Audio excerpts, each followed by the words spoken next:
Selamat Sip, malam sip. semuanya, sahabat Lamprenesia, terus Ko Stanley, dan teman-teman semuanya. Pada malam hari ini kita akan membahas tentang topik Metaverse dan NFT nih. Ini topik yang menarik sekali ya. Jadi malam ini Yang akan kita kekinian bahas. ya. Iya, kemarin baru viral juga kan.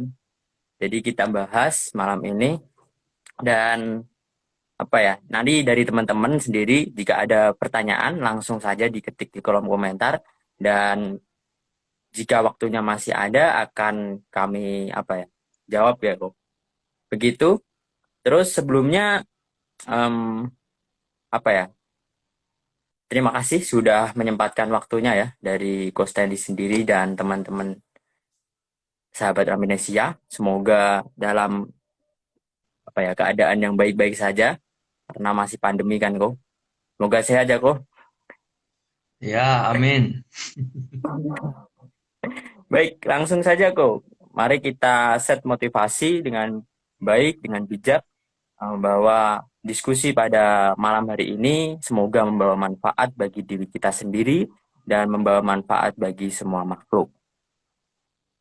Dan semoga dalam keadaan ini kita bisa menambah wawasan dalam dharma kita untuk apa ya, melanjutkan atau em, bahas tentang apa topik-topik yang ada di dunia ini dengan dharma, dengan kebajikan dan kebijakan yang benar. Gitu. Baik, langsung saja kok, Stanley, kita masuk ke topik ya. Untuk latar belakangnya sendiri, mari kita lihat bahwa kemarin saja itu ada si Gozali itu, si anak yang melihat banyak apa duit sekarang ya kan. Dulunya mahasiswa, sekarang juga masih mahasiswa tapi udah berduit. Jadi begitu, terus dari apa ya, metaverse sendiri, kita kulik dari metaverse sendiri itu bahwa metaverse ini akan ada kok, rencananya akan ada dan kemungkinan besar saya sendiri em, menganggap bahwa ini juga akan ada karena seiring berjalannya apa ya perkembangan teknologi kan, perkembangan teknologi, terus perkembangan dari segi pemikiran yang lebih maju dan untuk mempermudah apa komunikasi serta em, ya khususnya komunikasi di beberapa daerah agar semuanya itu bisa terasa lebih dekat seperti itu kok. Jadi itu dalam segi metaverse sendiri dan NFT sendiri itu sebenarnya kan apa ya? Kita menjual produk ya. Kita menjual produk khususnya digital produk. Terus kita ada yang membeli dan yang membeli itu akan mendapatkan hak hak dari produk tersebut. Jadi apa ya seperti hmm, apa ya hak kayak sertifikat yang apa ya memenuhi ya atau yang dimiliki untuk produk tersebut seperti itu ya kok. Jadi dari teman-teman kalau belum tahu apa itu NFT ataupun apa itu metaverse sendiri. Terus dari Ko Stanley sendiri masih kedengaran ya kok suaraku? Iya, iya. Oke. Jadi dari Ko Stanley sendiri nih, Ko Stanley kan sebagai apa ya em, Manusia seorang biasa. galak ya. Jadi Ko Stanley juga suka menulis dan menjadi penulis di khususnya BPLN ya kok dalam Indonesia sendiri terus juga mengikuti webinar-webinar terutama menjadi pembicara untuk webinar-webinar apa ya yang besar lah. Saya kemarin juga ikut Borobudur yaitu festival itu terus juga apa ya banyak sekali lah intinya dari Coach Stanley ini nanti aku jelasin satu-satu malah nggak selesai ya kan ini waktu kita akan ada 1 jam dimulai dari sekarang ya kok. Nah, fast Jadi forward aja lah. aku ya, aku mau ini kok, mau bertanya nih. Nanti kalau teman-teman ada bertanya, silakan diketik di kolom komentar ya. Aku mau mengulik sedikit nih kok. Dari metaverse sendiri itu kan apa ya, membuat kita lebih dekat. Tapi sebenarnya itu kan maya kan. Jadi kayak kayak Facebook, terus kayak apa Instagram kayak gitu, ini kan masih maya kan, dan dia akan membentuk apa ya, akan terasa lebih nyata, lebih seperti di dunia nyata, bisa bersentuhan terus bisa kayak merasakan kedekatan seperti itu. Jadi apa ya? Menurut Coach Stanley sendiri nih, metaverse itu apakah memberi dampak yang positif bagi kita yang manusia ini? Terus apakah sebaliknya?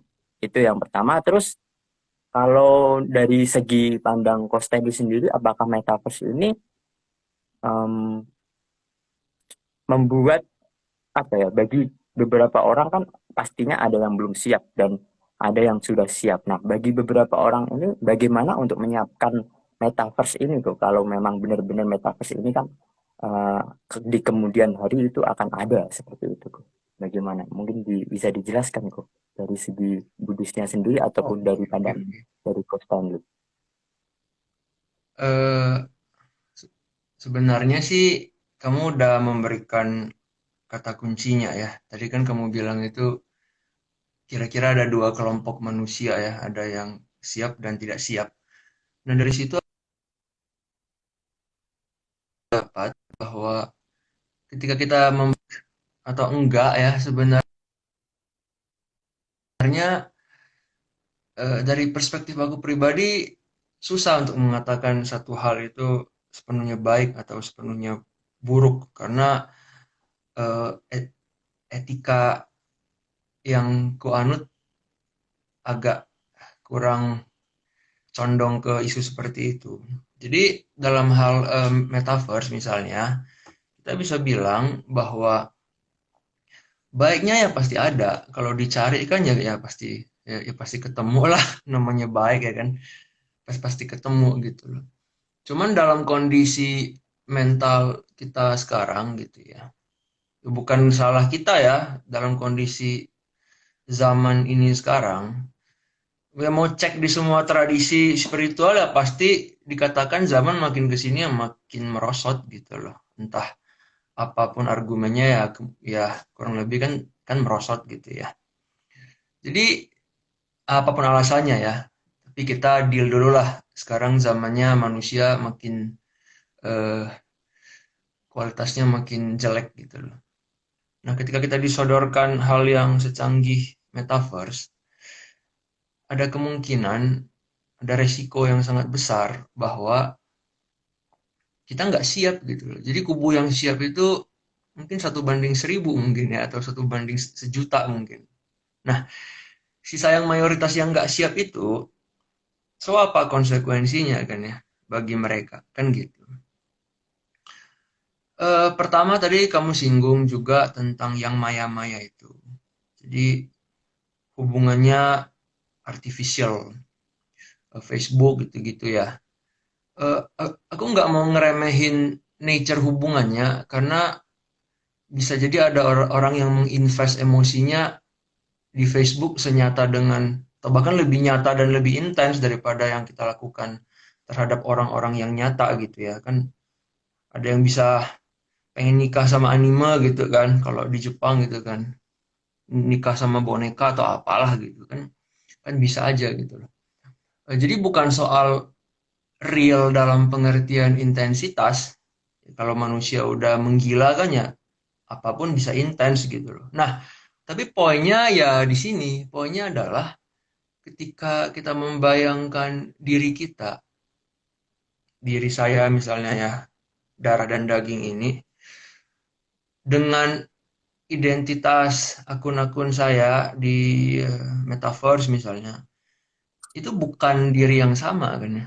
Karena kalau di metaverse kan orang yang normal bisa jadi handicap, orang yang handicap bisa jadi normal gitu kan ya suka-suka dia lah. Yang cowok bisa jadi cewek, yang cewek bisa jadi cowok dan lain sebagainya.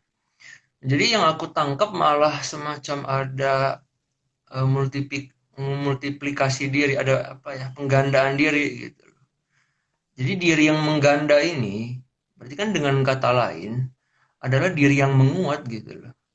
kayak amuba kan ya. Kalau satu kan dia lemah, kalau dia membelah-belah jadi 1.000 kan ya jadi lebih kuat gitu. Jadi sense of ego itu yang aku rasa agak agak berbahaya gitu loh. Jadi poin delusi itu satu hal, kita membayangkan hal yang tidak beneran real. Aku pernah lihat orang bahkan bisa menghadiri misa kebaktian di metaverse gitu loh.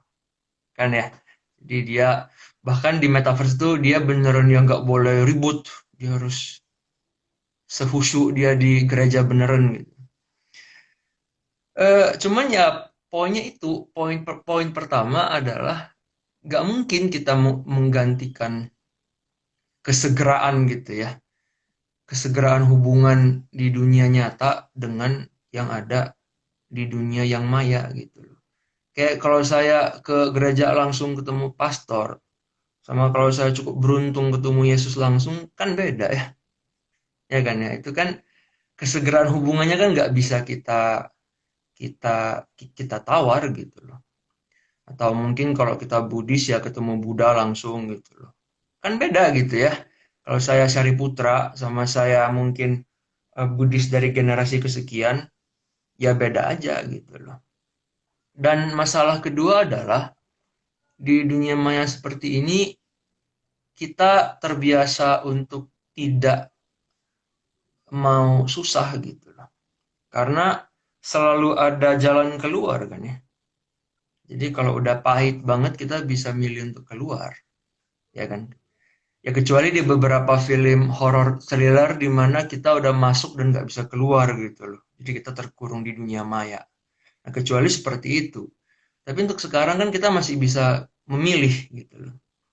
Jadi in a sense si ego ini ya selalu terlindungi. So mungkin hubungan kamu, networking kamu secara sosial berkembang pesat, tapi ya tidak dengan cara yang ideal karena kamu tidak berkompromi gitu loh. Kamu tidak mengkompromikan hal-hal yang kalau di dunia nyata itu ya kamu harus kompromi. Kalau saya di dunia nyata kurang berada gitu ya, saya nggak bisa beli banyak barang ya saya nggak bisa beli gitu loh. Mau diapain kecuali saya nyolong atau saya pasrah kan itu kan cuma dua pilihan. Kalau saya miskin tapi saya pengen punya BMW misalnya. Nah, kalau di metaverse kan ya bisa aja. Kayak di yang mungkin yang lebih jadul SimCity lah. Saya arsitek tapi nggak punya link gitu ya. Kalau saya main SimCity kan suka-suka saya lah. Saya mau bangun kota semegah apapun gitu. Jadi eh, bikin kita jauh dengan realitas gitu loh, yaitu ketidakpastian dan ketidakpuasan gitu. Jadi di dunia maya kita cenderung selalu merasa bisa puas. Ya, tapi ya limit kepuasannya itu ya akan selalu terus naik kan. So kita akan terus ngejar dan makin lama ya makin terperosok ke dalamnya gitu loh. Nah, poin kedua yang tadi aku udah singgung bahwa dengan membuat akun baru ya kamu bikin identitas baru gitu. Jadi kamu dengan kata lain yang memperkuat kedirian kamu itu gitu. Jadi kayak satu diri aja nggak cukup kan ya. Di zaman Buddha kan cuma ada satu diri ya, diri yang fisik ini loh darah daging. Itu kita disuruh untuk menanggalkan sebuah konsepsi yang palsu tentang dia. Nah di zaman sekarang ya kita nggak cukup punya satu satu diri kan, kita butuh diri yang lain. Kadang diri ini dengan nama yang beda ya. Kayak aku kan kayak aku aja lah, Hustein gitu kan apaan gitu kan. Nanti di Facebook namanya beda lagi, nanti di Twitter namanya beda lagi gitu. Jadi ya eh dan bukan hanya nama yang beda, kadang-kadang kita di Twitter lebih filosofis, kadang di IG lebih suka apa ya pamer gitu loh, pamer foto-foto. Jadi lebih lebih ria kalau di IG gitu kan. Nanti kalau di Facebook lebih banyak gibah atau apalah. Nanti kan kan kan ya kayak nanti di WhatsApp grup gitu loh, di grup keluarga kita lebih alim, di grup teman-teman kita banyak gibah gitu ya. Jadi kita banyak banyak diri yang kita invest gitu loh. Nah, ini aku rasa ya secara filosofis maupun spiritual yang nggak baik. Gitu. Jadi kita kita lupa sama pertanyaan utamanya yaitu diri ini mau diapain gitu loh. Sementara di zaman modern ya kita taken for granted bahwa diri itu bisa dilipat gandakan sesuka hati saya dan sekehendak hati saya. Nah, jadi mungkin aku stop di sini dulu sih. Oke, kok ya, aku bisa menangkap. Jadi dari metaverse sendiri besok ini kan akan apa ya? Dalam artian kita akan bisa membuat kebaikan itu juga lebih mudah ataupun membuat eh, apa atau menumpuk kejahatan itu juga lebih mudah. Begitu ya, Bro? Ya, kita bisa bilang seperti itu ya, karena nggak ada yang kita pertaruhkan gitu loh. Kayak di dunia maya seperti itu kan tidak ada yang kita pertaruhkan, paling kan waktu yang habis. Nah, itu kan hal yang lain kan ya. Kadang-kadang di dunia di mana janjinya itu adalah ketidakterbatasan peluang dan kesempatan dan lain sebagainya, kita lupa ada yang kita tukarkan yaitu waktu gitu loh. Kamu main di metaverse kan waktu di dunia fana ini tidak berhenti kan ya. Emang emang kamu siapa gitu. Waktu kan terus berjalan. Sementara kalau kamu kayak kita main game gitu lah kan ada point addiction itu. Jadi addiction di dunia maya kan sebenarnya gini doang sih. Kamu mengejar ketak peluang karena memang itu yang dijanjikan gitu kan. Sementara secara fisik dan raga ya kamu makin mendekati kematian kan. Itu kan fakta alamiah dari kehidupan. Jadi kita lupa juga apa yang kita tukarkan, yaitu waktu gitu loh. Nah, waktu ini kan memintasi dunia fisik dan dunia maya gitu. Jadi ya nggak bisa ditipu kan ya. Oke, ya, ya, kok memang benar sih. Kita harus apa ya, membuat waktu itu sepenuhnya bisa bermanfaat bagi kita ataupun bagi orang lain seperti itu sih emang kok. Terus, nah, bagaimana? Apakah kita mempersiapkan yang apa ya, yang nyata ini atau yang saat ini kita alami, atau kita langsung secara serta-merta itu apa ya terjun ke dalam dunia metaverse itu kok? Maksudnya em, apakah kita terlebih dahulu membuat apa ya batin kita lebih siap untuk menghadapi dunia saat ini yang nyata ini yang kita berinteraksi langsung dengan tetangga yang sebelah seperti itu atau tetangga kamar terus atau apakah kita langsung berinteraksi dengan pedagang yang di depan rumah seperti itu atau kita langsung saja terjun ke dunia metaverse. Nah, itu gimana kok? Lebih dahulu mana kita? Nah, ini sebelum aku jawab ini aku ingin singgung satu poin menarik dari pertanyaanmu itu ya. Kamu bilang pedagang di depan rumah gitu loh. Nah, pada dasarnya di metaverse kamu menjumpai orang dari kelas yang sama. Jadi pedagang cireng nggak main metaverse kan ya. Jadi kan, jadi mau di metaverse orang mengasumsikan peran apapun ya itu dari kelas ekonomi dan sosial yang kurang lebih sama. Jadi kamu nggak bisa men- menjumpai keragaman manusia dan sebenarnya makhluk hidup kan ya. Binatang kan nggak main metaverse gitu loh. Jadi ya apa ya tekstur kehidupannya itu jadi makin jauh dari kamu. Nggak usah ngomong binatang lah kejauhan, kita ngomong manusia aja. Dan kita bertanya kan, tipe manusia seperti apa yang bisa memainkannya, demografinya seperti apa, eh, standar pendapatannya yang seperti apa misalnya. Nah, hal-hal seperti itu. Jadi metaverse bikin mungkin bikin dunia itu makin homogen. Sementara kan dunia itu tidak homogen gitu loh. Kamu menemukan orang dari segala macam suku, ras dan agama kan ya. Dan tingkat ekonomi yang beda-beda gitu. Jadi, nah itu juga hal yang lain gitu. Orang yang rumahnya digusur kan nggak main metaverse gitu loh. Pertama mungkin nggak ada uang kan. Kedua mungkin ya nggak ada waktu. Ngapain juga mending dia ngurus rumah dia kan. Jadi, nah itu loh poinnya loh. Jadi, tapi apakah itu sama sekali buruk? Ya enggak juga. Misalnya kalau kita bilang orang dari kelas yang sama ya, dari kategori yang sama, ya mungkin kamu bisa masuk ke sebuah metaverse ya mungkin ya, yang di dalamnya itu tempat bertemunya para aktivis gitu. Nah kita ngomong penggusuran kan ya, jadi mungkin para aktivis ini niatannya adalah ingin membantu bikin rapat rahasia lah gitu untuk membantu. Kalau bikin di rumah warga nanti kan digusur, ditangkap lah sama polisi atau apa gitu. Nah, jadi kan kamu bisa apalah atau digeruduk preman gitu kan. Nah, kalau di metaverse kan mungkin aman gitu loh. Ya kalau nggak dimasukin Intel juga ya, Intel kan bisa di mana-mana. Jadi, tapi ya poinnya sebenarnya ya bukan soal baik buruk. Poinnya adalah kamu bisa lihat baiknya nggak gitu loh.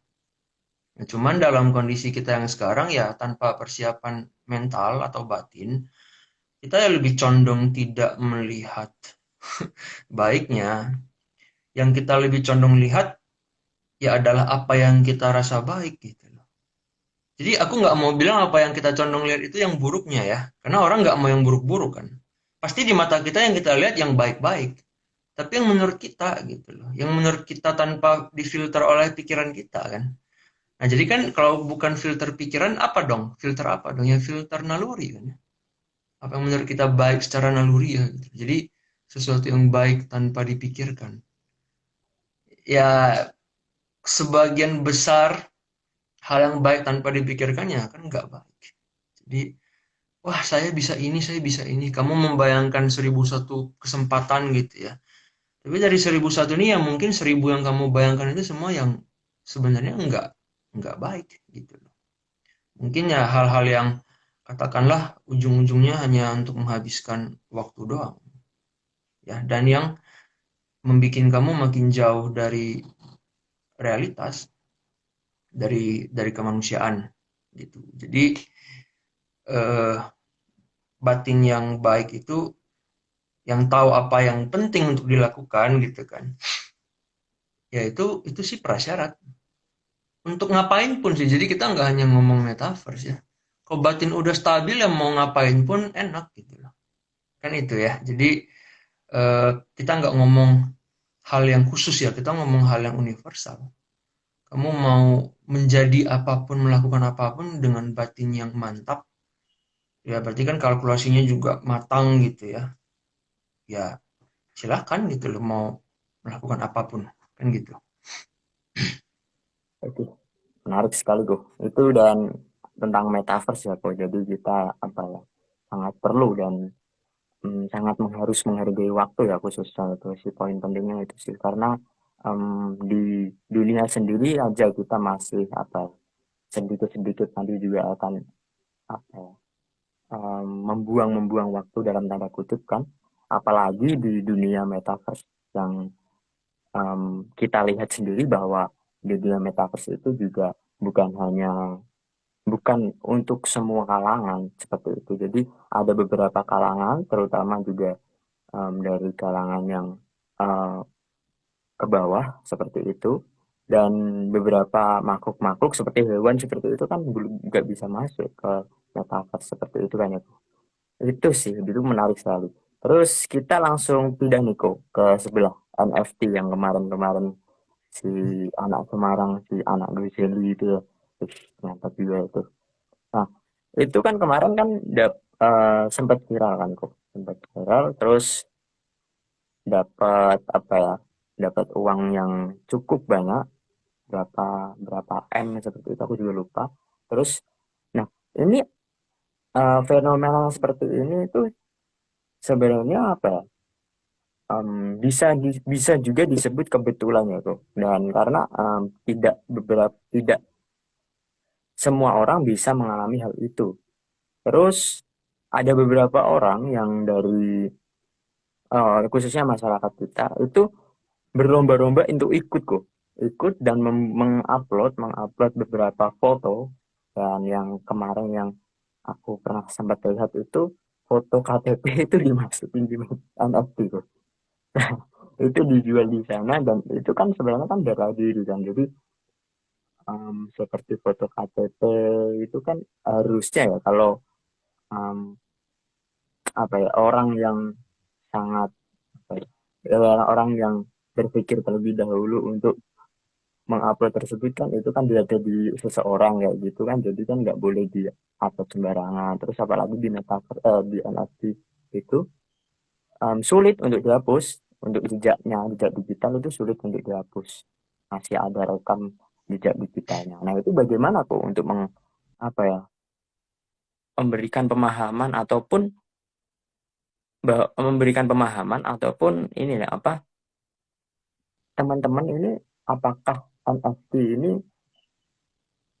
kita boleh masuk untuk menjual ataupun membeli atau bagaimana nih kok? Soalnya kan bagi teman-teman sendiri kan NFT ini kayak, ah, ini kan cuma sertifikat kepemilikan barang seperti itu kan. Jadi apakah itu bermanfaat untuk pertama kemajuan batin kita, terus untuk apa ya? Ya itu khususnya terutama untuk kemajuan batin kita. Bagaimana kok? Oke, ini sebenarnya menarik ya, karena saya bukan pelaku maupun pengamat, jadi ya saya sebenarnya juga baru belakangan agak-agak penasaran gitu loh. Nah, apakah ini hal yang benar?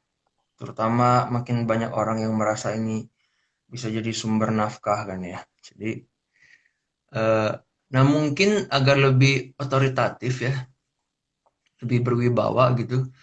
Mungkin aku mau kutip ayat dari kitab suci gitu ya.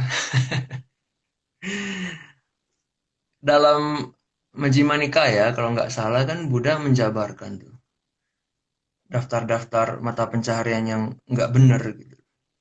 Di salah satu poinnya kan dikatakan bahwa yang nggak benar itu adalah yang berhubungan dengan spekulasi. Nah, spekulasi itu berarti pernujuman kan ya, ramalan. Nah, ramalan itu ya berarti berhubungan dengan masa depan gitu kan. Berhubungan dengan sesuatu yang tidak pasti gitu.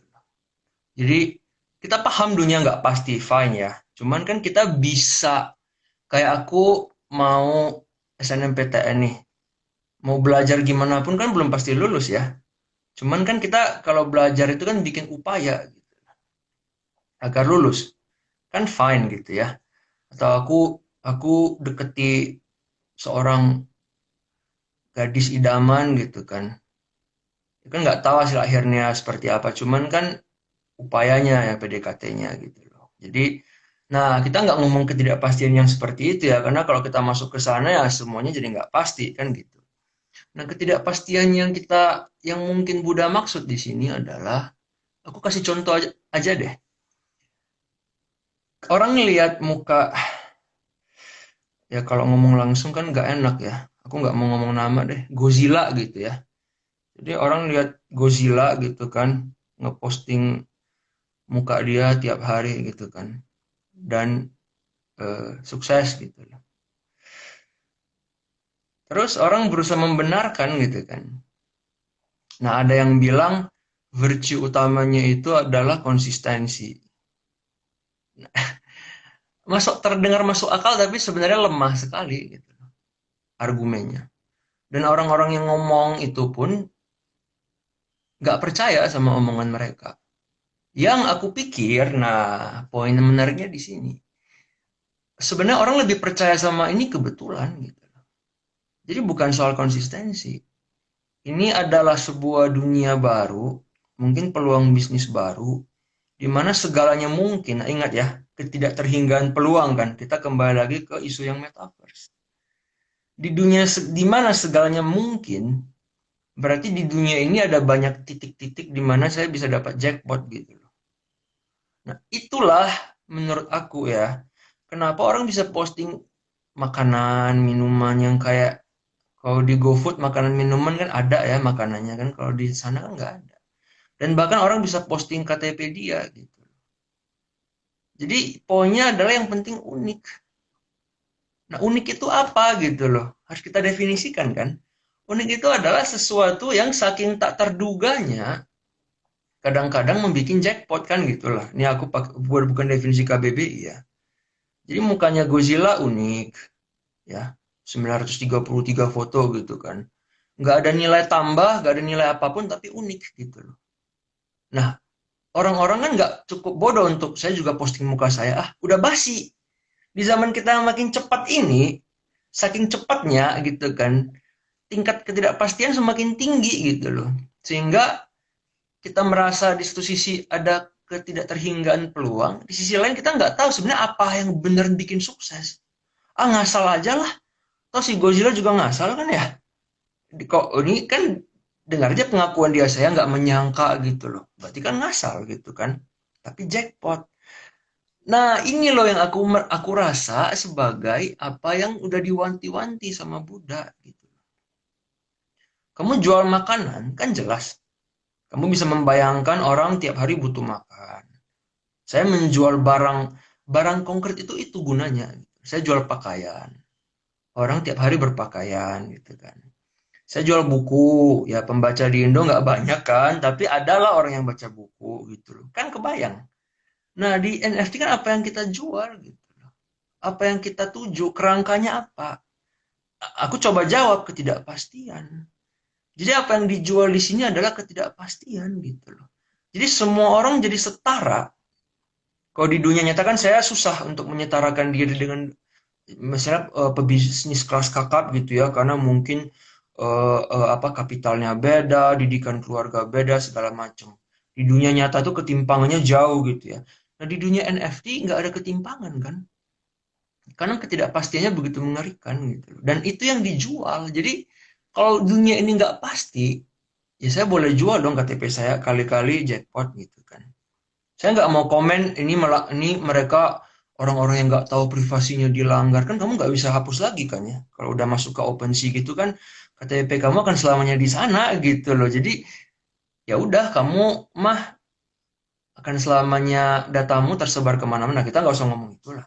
Kita cuma ngomong ini wahana yang kemunculannya itu mendorong orang-orang yang entah disadari oleh wahana ini sendiri atau enggak, itu bukan urusan kita, tapi somehow ya kemunculannya memicu kita manusia untuk semakin apa ya, meyakini ketidakpastian gitu loh. Bukan meyakini dalam pengertian kita jadi lebih spiritual, tapi meyakini kita ya untuk berspekulasi. Nah itu poinnya kan ya. Kalau kamu buka warung Tegal kan kamu nggak berspekulasi kan ya. Kita nggak tahu bakal sukses apa enggak. Tapi kita nggak ngomong ini spekulasi. Kita bilang namanya juga usaha gitu loh. Tapi kalau orang jual KTP dia kan bukan, itu nggak sama levelnya. Nah ini yang Buddha bilang pencahariannya nggak benar gitu. Nggak benar karena apa ya, banyak alasannya, tapi kan kita bisa paham sendiri. Kita bisa mulai menerka-nerka gitu loh. Kenapa ini nggak benar gitu. Ya karena itu. Kamu, aku kasih satu alasan deh. Kamu makin jauh dari realitas, dari dunia sehari-hari. Jadi kamu makin jauh dari apa yang benar dan penting gitu. Gini lah, kamu bilang kebetulan. Ya orang bisa kaya karena apapun kan ya. Orang bisa kaya gara-gara main togel gitu loh. Ya bisa aja. Kan ada orang yang memang hokinya itu di perjudian, jadi dia jarang kalah. Main poker lebih sering menang. Ada yang seperti itu. Kan harus kita akui ya. Ada yang di sini gitu. Ada yang di sini. Nah, aku mau bilang, entah takdir Tuhan, entah garis karma, jalan hidup orang tuh beda-beda gitu. Akan seperti yang kamu bayangkan terjadi sama Godzilla misalnya. Nggak seperti itu. Nah, tapi karena kamu dibujuk rayu dan kamu masuk ke dalam dunia ini, ya again, poinnya waktu kamu hilang. Ya mungkin kamu lebih cocok dari jadi jurnalis, mungkin kamu lebih cocok jadi chef misalnya kan, mungkin kamu lebih cocok jadi pelukis atau jadi akademisi. Tapi kan gara-gara kamu terbuai sama bujuk rayu itu, di dunia dimana segalanya saking nggak pastinya, sampai jangan-jangan KTP saya pun bisa bikin saya jadi miliuner. Nah, kalau ada dunia yang sampai memicu kamu berpikir seperti itu kan, ini dunia yang berbahaya gitu. Aku nggak bilang dunianya buruk ya, karena sekali lagi aku tidak meyakini hal tertentu itu bisa dibilang baik atau buruk, hitam putih gitu loh, inherent dalam dirinya. Nah, ini kan juga salah. Ya aku mau bilang dunia ini muncul dalam sebuah kondisi zaman yang sedemikian merosot, dan ketika kita manusia yang hidup di zaman ini dihadapkan pada dunia itu gitu kan, ya lebih banyak mudaratnya daripada manfaatnya. Jadi seperti itu sih. Itu memang apa ya? Semakin kesini memang dalam kondisi kita saat ini harus memilah-milah ya kok ya, untuk bagaimana nih mata pencaharian yang menurut dharma ini benar ataupun mata pencarian menurut dharma ini yang kurang baik ataupun salah seperti itu ya bro. Jadi kita harus memilah-milah. Em, itu sih. Terus apakah kita boleh membeli apa ya? Membeli produk ataupun gambar digital itu di NFT tuh? Kalau kita menjual kan bisa jadi itu apa ya, yang dikatakan sama coach tadi itu bahwa spekulasi seperti itu ya kok. Tapi ada beberapa orang juga, beberapa kalangannya itu memang menjual karyanya yang benar-benar dibuat dan ditaruh di NFT dan itu terjual seperti itu, dan dia memang menjual karyanya dan eh, seperti yang di apa yang dijelaskan bahwa orang tersebut juga di dunia nyatanya itu memang benar-benar apa ya, desainer ataupun desain grafis kayak gitu, dia dia memang sudah mahir di bidang itu dan menjual di NFT laku seperti itu. Tapi em, apakah kita juga baik untuk membeli barang tersebut ataupun gimana nih kok untuk menjadi pembeli dan yang baik dan benar juga Ah, ah, ah. menjadi Iya, penjual iya, kan iya. yang dijelaskan seperti itu. Ya kalau beli ya boleh aja kan ya, asal jangan beli narkoba gitu kan. Ya kalau itu kan itu kan harmless gitu ya, sesuatu yang tidak tidak berbahaya gitu kan. Kecuali kamu beli beli pistol gitu kan, atau apalah, atau beli ginjal secara ilegal gitu, itu kan lain cerita. Jadi kalau ditanya boleh enggak, ya sekali lagi itu ini mungkin pertanyaan yang mungkin tidak apa ya, tidak akurat gitu loh. Ya kalau ditanya boleh enggak, kalau harus ditanya ya ya boleh-boleh aja gitu. Karena memang ada orang yang merasa ini wahana yang baru. Jadi dia di dunia nyata berkarya apa dan di dunia yang ini dia berkarya seperti apa, sama juga gitu. Nah, cuman ya ada risiko sekali lagi seperti yang tadi udah disinggung, bahwa gini lah, kita kerja itu, kita ngomong kan mencari nafkah gitu ya. Ada banyak istilahnya kan ya. Mencari nafkah lah, penghidupan lah, mata pencaharian lah. Nah, aku pun nggak paham nih. Intinya kan kerja gitu loh. Labor gitu kan ya. Work. Nah, tujuannya kan sebenarnya untuk self fulfillment. Dengan kata lain kan kebahagiaan. Ya, mau tokoh spiritual kayak Buddha yang ngomong kebahagiaan. Ya orang yang ateis kayak Marx nanti ya juga akan ngomong sama gitu loh. Kerja itu bukan bukan soal apa, kamu bisa bahagia nggak? Dan syukur-syukur bisa bikin orang lain bahagia juga nggak dengan kerja kamu. Nah, ketika ada heboh-heboh orang 4 miliaran, kita jadi luput. Aku takut kita jadi luput sama kerja itu sebenarnya membuat ngapain gitu loh. Ya, ya jelas gitu ya, di zaman sekarang kamu harus dapat uang gitu loh. Uang itu adalah prasyarat lah. Kamu nggak bisa bahagia kalau kamu mati kelaparan, itu kan jelas. Itu nggak ada yang membantah itu, kan itu fine gitu. Cuman kan bukan itu gitu. Itu hanya titik tolak. Kan kan seperti itu ya. Kayak eh dia ya udah dia cuman prasyaratnya doang. Kayak aku mau lari, aku butuh sepatu lari gitu kan. Nah, tapi kan bukan sepatunya yang bikin aku senang berlari kan ya, tapi kan larinya itu sendiri gitu. Jadi kan kita harus harus paham ada perbedaan-perbedaan seperti itu gitu. Nah, ketika orang heboh-heboh miliaran-miliaran ya aku takut orang teralihkan dari kenapa kalau misalnya Buddha ya bilang mata pencarian benar gitu ya. Itu benar karena apa? Coba kita kan harus bertanya. Kenapa dibilang benar? Kenapa ada yang salah gitu loh. Yang salah kan jelas Buddha bilang menjual racun senjata gitu, merugikan orang lain. Jadi bukan benar itu bikin kamu kaya, kalau yang salah bikin kamu miskin.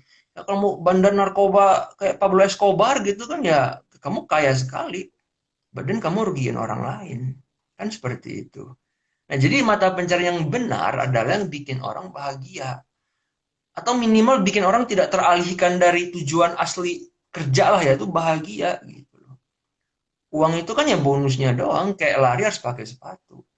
Nah, fenomena-fenomena yang terjadi sekarang itu bikin kita makin jauh.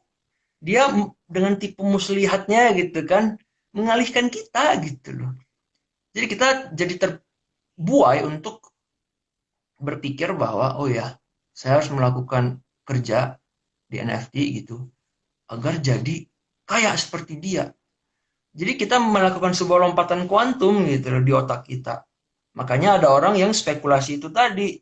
Dia posting KTP dia sendiri, dia dengan harapan ya kalau muka Gozali yang Brad Pitt lebih ganteng gitu kan, aja bisa gitu miliaran apalagi KTP saya. Yang penting unik gitu loh. Saya nggak mau tahu nilai konkretnya itu saya bisa kasih ke orang seperti apa. Yang penting kok unik di dunia di mana semua ketidakpastian begitu merajalela ya bisa aja. Saya posting makanan gak bakal diantar sama supir ojol tapi ya ini unik. Ini ide yang saya jual ide gitu dan orang suka menipu kita kan ya belakangan ini. Yang penting kreativitas gitu loh. Kamu nggak bisa bahagia dengan hal yang abstrak seperti itu gitu loh. Kalau kreatif pun kan harus diturunkan dalam bentuk yang konkret kan ya. Kayak kamu pelukis, kamu punya segala macam ide kreatif kan kamu tuangkan ke dalam lukisan. Nanti orang lihat, orang merasa teduh gitu. Kan seperti itu ya. Jadi itu kita dibikin sekali lagi untuk teralihkan dari fokus yang benar nyata. Makanya aku nggak mau bilang apakah seniman tidak boleh menjual karyanya di sana? Ya boleh aja. Ya kenapa enggak gitu loh. Cuman ya ketika makin banyak orang ya, makin hype-nya makin merajalela gitu kan ya. Nah, kita wajib merasa waspada dengan risiko yang tadi itu. Kita teralihkan dari tujuan utama kita. Ya hidup kan buat bahagia. Salah satu saran hidup kan kerja. Ya, kerja itu kan yang orang bilang kan gampang ya. Hidup itu untuk bahagia, hidup itu. Dan hidup kan abstrak ya. Saya bernapas juga hidup kan ya. Nah, itu kan juga udah hidup. Saya membuktikan fungsi biologi saya gitu loh. Juga kehidupan. Cuman kehidupan seperti apa yang bikin orang bahagia? Korelasinya harus konkret dong. Nah, ya kalau lihat-lihat di para filsuf gitu-gitu ya hidup itu kan mau lebih diturunkan lagi ya berarti kerja. Kerja yang bikin hidup saya hidup baik secara material gitu kan, secara ekonomi kan nggak kerja nggak ada uang nggak makan mati. Atau kerja dalam pengertian bikin hidup bermakna. Nah, kalau kamu sendiri udah punya meaning kan syukur-syukur bisa menyebarkan meaning itu ke orang-orang ya. Lah kalau hidup kamu sendiri meaningless gitu ya kan kamu mau sebarin makna apa ke orang gitu. Kayak kamu berkhotbah tapi kamu sendiri nggak tahu apa yang kamu khotbahin. Kan sama aja bohong. Nah, jadi kerja gitu. Jadi hidup yang bermakna itu kok tanya aku, konkretnya apa ya kerja yang bermakna sih?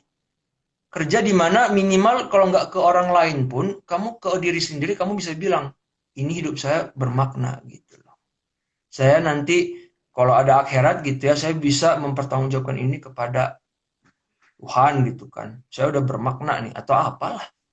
Atau kalau nggak percaya ada zat tertinggi ya saya tanggung jawabnya sama karma saya sendiri misalnya. Ya bebas.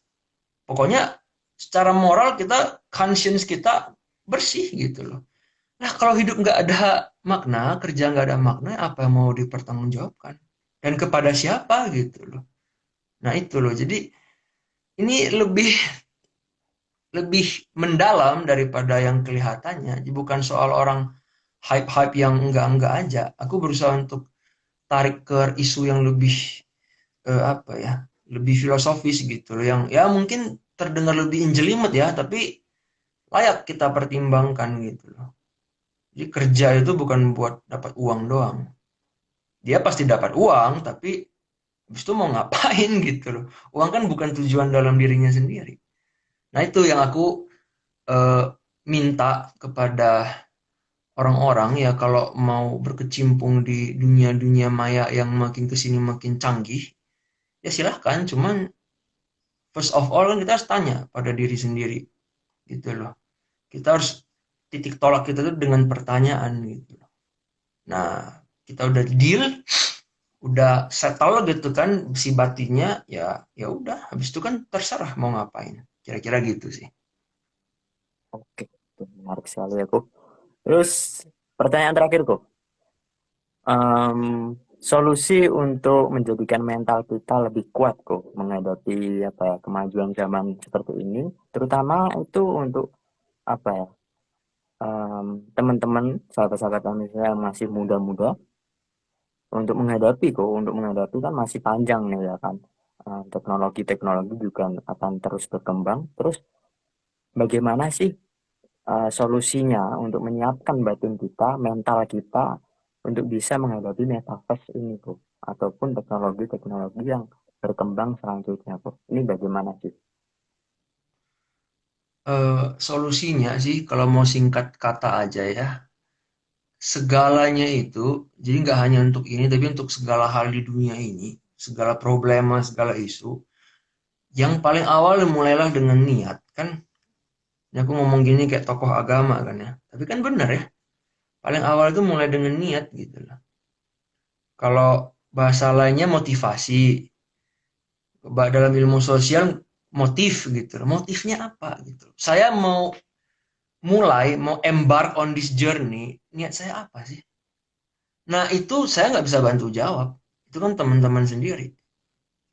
Akal budi teman-teman kan nggak tidak terpenetrasi oleh saya gitu. Bahkan kadang saya pun nggak paham diri saya sendiri kan, apalagi saya mau paham orang lain kan kan susah. Jadi know yourself gitu kan. Kalau kata orang Yunani kuno gitu di kuil-kuil peramal itu loh. Know thyself gitu. Ya kamu harus kenali diri kamu dulu. Saya masuk, saya misalnya saya main NFT gitu ya. Apa tujuan saya? Saya mau berspekulasi kak, biar bisa jadi Godzilla kedua gitu kan.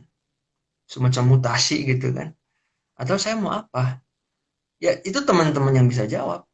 Nggak ada orang yang bisa mewakili dan nggak ada orang yang bisa berhak menjawab atas nama teman-teman.